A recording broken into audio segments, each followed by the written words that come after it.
Isa sa sikat na pasyalan ngayon dito sa Maynila ay ang Pasig River Esplanade. Ang Pasig River Esplanade ay 25 kilometers na project po ito mula Maynila hanggang Laguna de Bay na ginawa under sa administrasyon ng Pangulong Bongbong Marcos. Maganda, malinis at maaliwalas ang tanawin. Ngunit isa sa nakatawag pansin sa akin ay itong monumento na ito na makikita dito sa Plaza Mexico. Ano nga ba ang Plaza Mexico? Halika kayo, samahan nyo ko at ating alamin ano nga ba ang Plaza Mexico.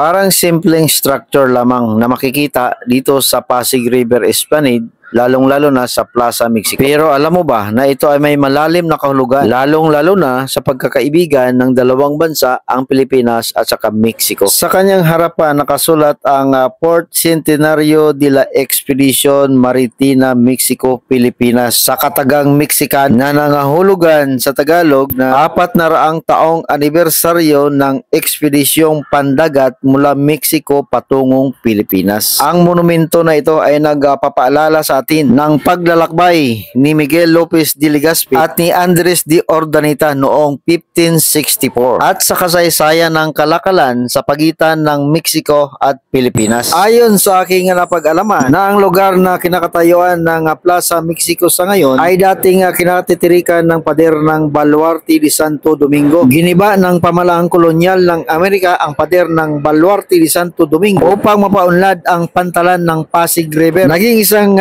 bukas na espasyo ang lugar noong 1904 na taon bilang pagdiriwang ng Year of Mexican Philippine Friendship at ng ika-400 years anniversary ng ekspedisyon ni Miguel Lopez de Legazpi at Andres de Urdaneta mula Mexico patungong Pilipinas. Itinayo ang monumento sa Plaza Mexico at opisyal na pinangalanan. Ang mga monumento na pinagkaloob ng Mexican Secretary of Navy Shipyard ay nagpaalala sa mahabang ugnayan ng Pilipinas at Mexico. At sa panahong ito rin, itinayo ang estatwa ni Adolfo Lopez Mateos, ang dating Pangulo ng Mexico. Kaya bagamat ang pagbukas ng espasyo ay naganap noong 1904, Plaza Mexico bilang isang formal na lugar na may mga monumento, ang kasalukuyang pangalan nito ay nagsimula lamang noong 1964 at kapanahonan ng dating Pangulong Diosdado Macapagal. Kaya sa tuwing namamasyal tayo sa Pasig River Esplanade at nakikita natin ang monumento na ito, ating sariwain sa ating alaala na nagsilbing alaala ito sa ating noong kapanahonan ng ating mga ninuno. Hindi lang basta-basta ito yung monumento, kundi ito yan nagpapaalala sa atin ang pagkakaibigan ng Pilipinas at Mexico noong unang panahon.